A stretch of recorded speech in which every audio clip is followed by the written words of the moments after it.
ونستعينه ونستغفره ونعوذ بالله من شرور أنفسنا ومن سيئات أعمالنا من يهده الله فلا مضل له ومن يضلله فلا هادي له وأشهد أن لا إله إلا الله وحده لا شريك له وأشهد أن محمدا عبده ورسوله يا أيها الذين آمنوا اتقوا الله حق تقاته ولا تموتن إلا وأنتم مسلمون يا أيها الناس اتقوا ربكم الذي خلقكم من نفس واحدة وخلق منها زوجها وبث منهما رجالا كثيرا ونساء واتقوا الله الذي تساءلون به والأرحام إن الله كان عليكم رقيبا يا أيها الذين آمنوا اتقوا الله وقولوا قولا سديدا يصلح لكم أعمالكم ويغفر لكم ذنوبكم ومن يطع الله ورسوله فقد فاز فوزا عظيما. أما بعد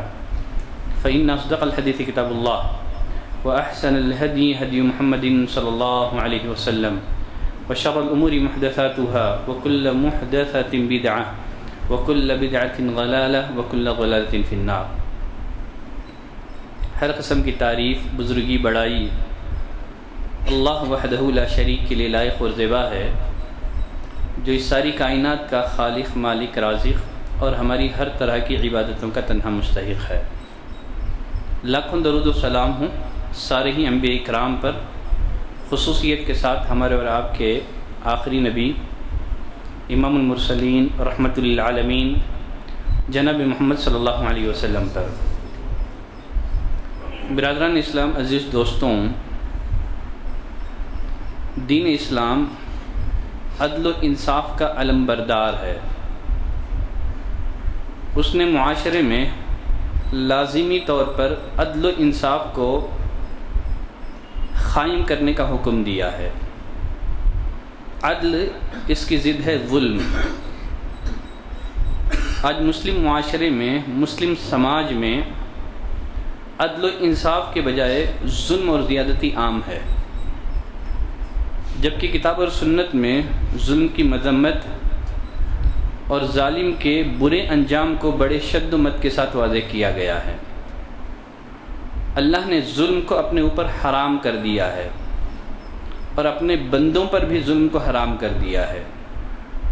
حدیث قدسی میں اللہ فرماتا ہے انی حرمت الظلم علی نفسی یا عبادی، اے میرے بندوں میں نے اپنے اوپر ظلم کو حرام کر لیا ہے. وجعلتہ بینکم محرما، اور تم پر بھی ظلم کو حرام کر دیا ہے. فلا تظالموا، لہذا تم ایک دوسرے پر ظلم اور زیادتی نہ کرو. جابر بن عبداللہ رضی اللہ تعالیٰ عنہ فرماتے ہیں نبی کریم صلی اللہ علیہ وسلم نے فرمایا اتقوا الظلم، ظلم سے بچو.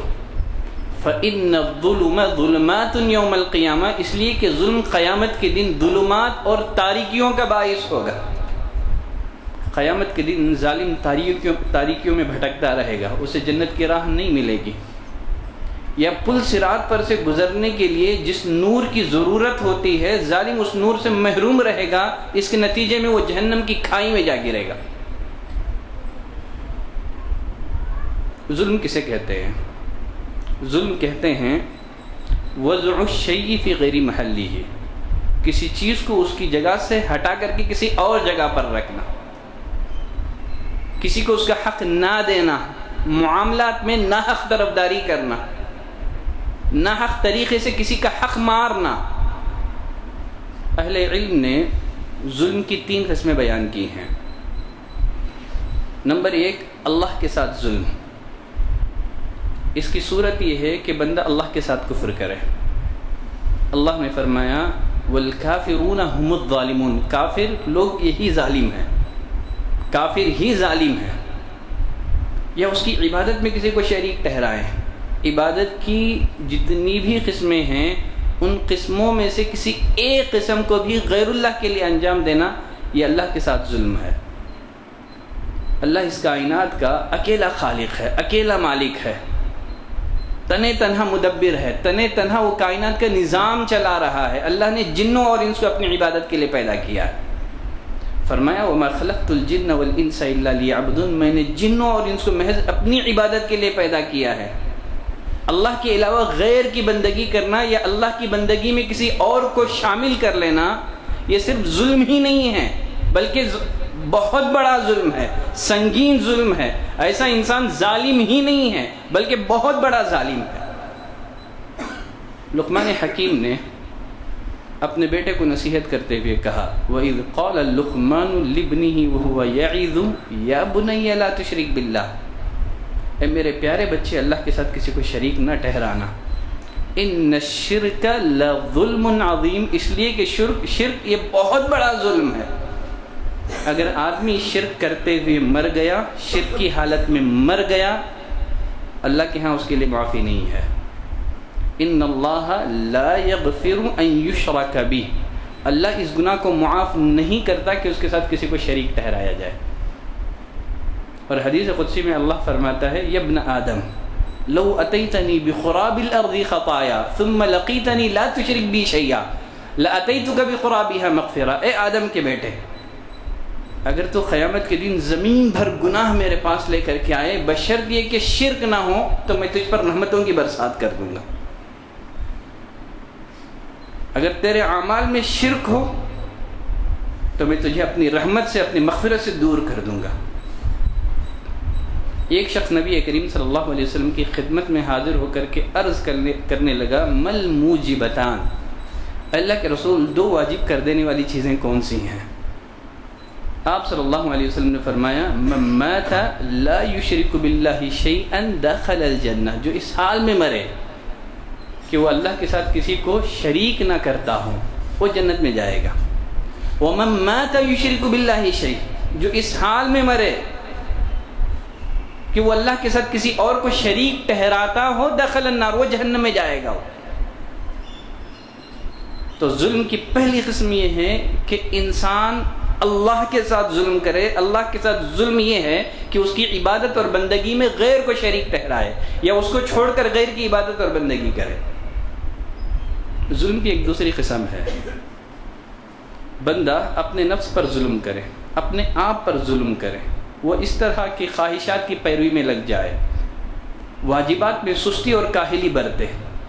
اللہ اور اس کے رسول نے جن گناہوں سے، جن برائیوں سے منع کیا ہے، ان میں اپنے آپ کو مشغول رکھے۔ اللہ نے فرمایا، وَمَن يَتَعَدَّ حُدُودَ اللَّهِ فَقَدْ ظَلَمَ نَفْسَهُ، جس نے اللہ کی حدود کو پھلانگ دیا، جو اللہ کی حدود سے، جو اللہ کی باؤنڈری سے آگے بڑھ گیا، اس نے اپنے جان پر ظلم کیا۔ ظلم کی ایک تیسری قسم ہے کہ انسان اللہ کے بندوں پر اور مخلوقات پر ظلم کرے۔ حسن بصری رحمۃ اللہ علیہ فرماتے ہیں، الظلم ثلاثہ، ظلم کی تین قسمیں ہیں۔ نمبر ایک ظلم وہ ہے جسے اللہ کبھی بھی معاف نہیں کرے گا، ایک کون سا ظلم ہے؟ شرک۔ نمبر دو، ایک ظلم وہ ہے جسے اللہ چاہے تو معاف کر دے گا، کہ بندہ اپنے نفس پر ظلم کرے، ان گناہوں کا ارتکاب کرے شرک کے علاوہ جن سے اللہ اور اس کے رسول نے منع کیا ہے، اللہ چاہے تو معاف کر دے گا۔ نمبر تین، ایک ظلم وہ ہے جسے اللہ نہیں بخشے گا، یعنی ظالم کو ضرور اس کے ظلم کی سزا دے گا، آخرت میں دے گا ہی، لیکن اس کے ظلم کی بعض سزا اللہ ظالم کو دنیا میں ہی دے دیتا ہے۔ یہ کون سا ظلم ہے؟ لوگوں کا باہم ایک دوسرے پر ظلم کرنا، اللہ کے بندوں پر، اللہ کی مخلوقات پر ظلم کرنا، یہ وہ ظلم ہے جسے اللہ نہیں بخشتا ہے۔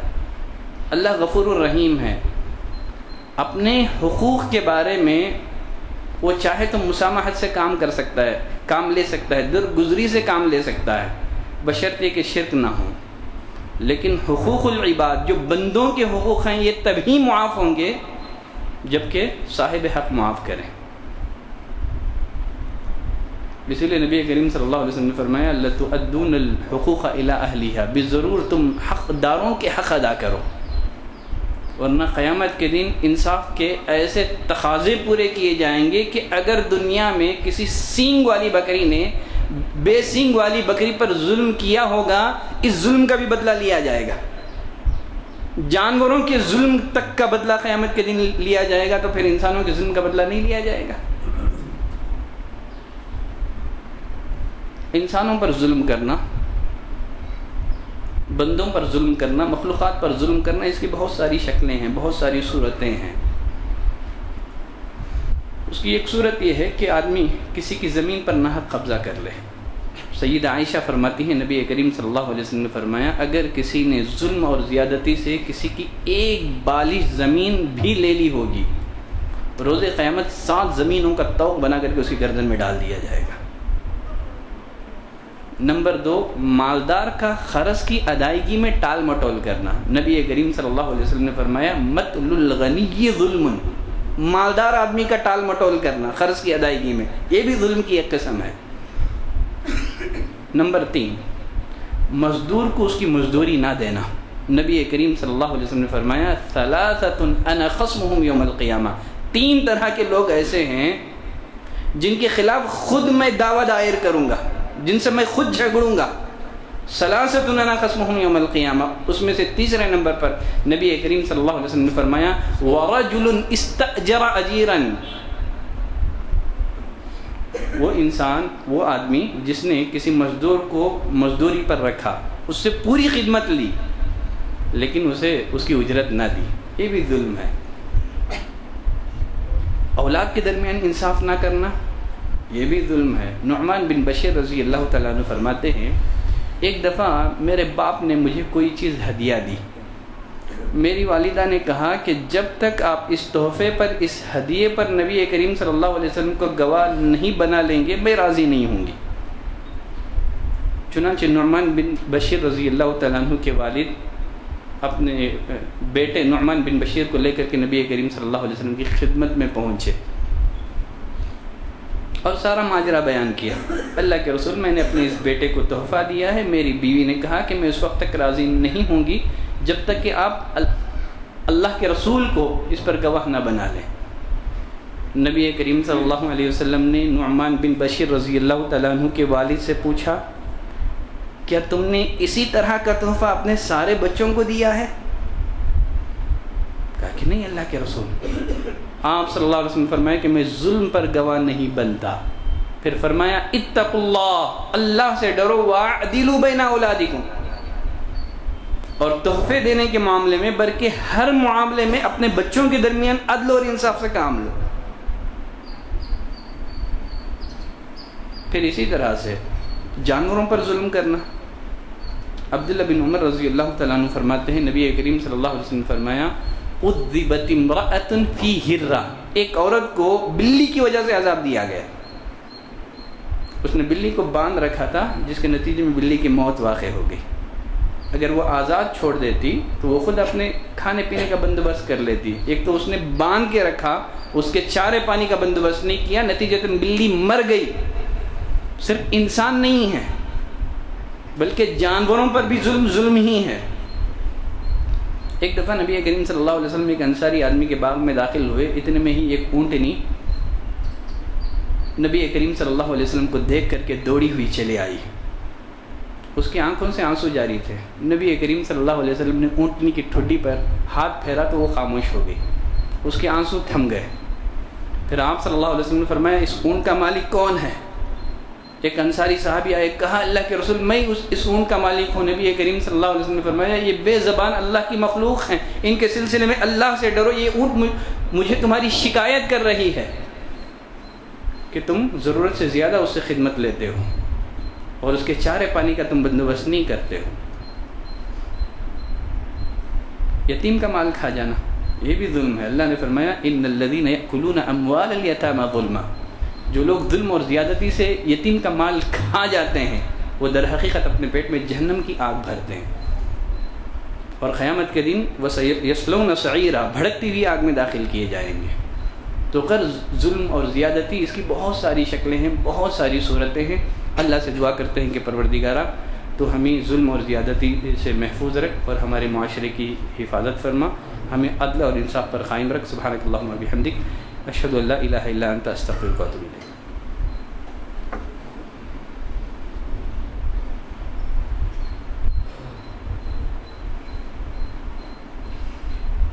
ان الحمد للہ نحمده ونستعینه ونستغفره ونعوذ باللہ من شرور انفسنا ومن سیئات اعمالنا، من يهده الله فلا مضل له ومن يضلل فلا هادي له، وأشهد أن لا إله إلا الله وأشهد أن محمدا عبده ورسوله.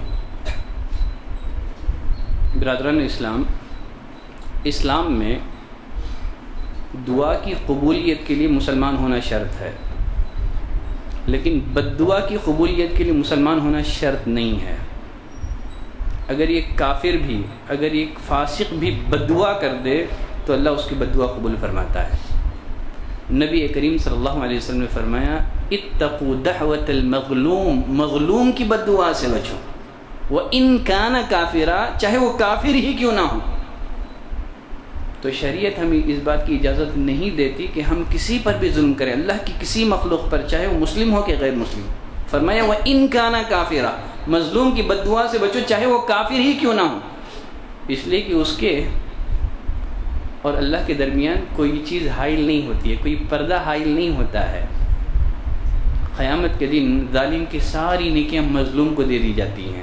اسی لیے نبی کریم صلی اللہ علیہ وسلم نے فرمایا جس کسی نے اپنے بھائی پر ظلم اور زیادتی کی ہو اس کو چاہیے کہ دنیا میں ہی معافی مانگ لے، اس دن کے آنے سے قبل، قیامت کے دن کے آنے سے قبل، جس میں دینار اور درہم نہیں ہوگا، جس میں روپیوں اور پیسوں کا تبادلہ نہیں ہوگا، وہاں نیکیوں اور گناہوں کا تبادلہ ہوگا. اگر تم نے دنیا میں معافی نہیں مانگی تو قیامت کے دن اس ظلم اور زیادتی کے برابر تم سے نیکیاں لے کر کے ظالم کو، مظلوم کو دے دی جائے گی. اگر تمہارے پاس نیکیاں نہ ہوں تو مظلوم کے گناہ تمہارے سر پر ڈال کر کے جہنم میں ڈھکیل دیا جائے گا. اور وہ حدیث بھی آپ جانتے ہیں، بڑی اہمیت کی حامل حدیث ہے، اس کو بار بار بیان کیا جانا بھی چاہیے. نبی کریم صلی اللہ علیہ وسلم نے ایک دفعہ صحابہ سے پوچھا اتدرون ما المفلس، میرے صحابہ جانتے ہو مفلس کون ہے؟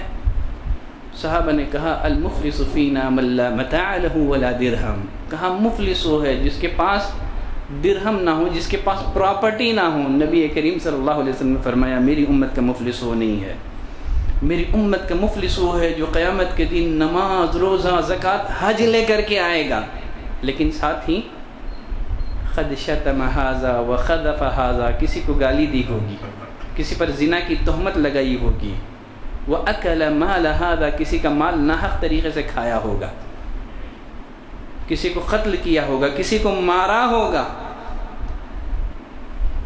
قیامت کے دن اس کو اس کی نیکیوں کا فائدہ نہیں ہوگا، اس کی صلاۃ کا فائدہ نہیں ہوگا، اس کی زکوٰۃ کا، اس کے صوم کا، اس کے حج کا فائدہ نہیں ہوگا. اس کی ساری نیکیاں حقداروں میں تقسیم کر دی جائیں گی. اگر نیکیاں ختم ہو جائیں، حقداروں کے حقوق باقی ہوں تو حقداروں کے گناہ اس کے سر پر ڈال کر کے جہنم میں داخل کر دیا جائے گا. تو ابھی موقع ہے، ابھی مہلت ہے، ابھی سانسیں چل رہی ہیں. اسی لیے جب تک سانس ہے تب تک چانس ہے. اگر آپ نے کسی پر ظلم کیا ہو، کسی کو ستایا ہو، کسی کو مارا ہو، کسی کا مال ناحق طریقے سے آپ نے لیا ہو، کسی کی غیبت آپ نے بیان کی ہو، کسی پر الزام لگایا ہو، ابھی موقع ہے، اس سے معافی مانگ لے، ورنہ قیامت کے دن آپ کو آپ کی نیکیوں کا فائدہ نہیں ہوگا. اللہ ہم تمام کو نیک توفیق دے. ان اللہ وملائکتہ یصلون علی النبی یا ایھا الذین آمنوا صلوا علیہ وسلموا تسلیما. اللهم صل علی محمد وعلى آل محمد كما صليت على إبراهيم وعلى آل إبراهيم إنك حميد مجيد. اللهم بارك على محمد وعلى آل محمد كما باركت على إبراهيم وعلى آل إبراهيم إنك حميد مجيد. عباد الله رحمني ورحمكم الله، إن الله يأمركم بالعدل والإحسان وإيتاء ذي القربى وينهى عن الفحشاء والمنكر والبغي يعظكم لعلكم تذكرون. واذكروا الله يذكركم وادعوه يستجب لكم، ولذكر الله تعالى وأولى وأعز وجل.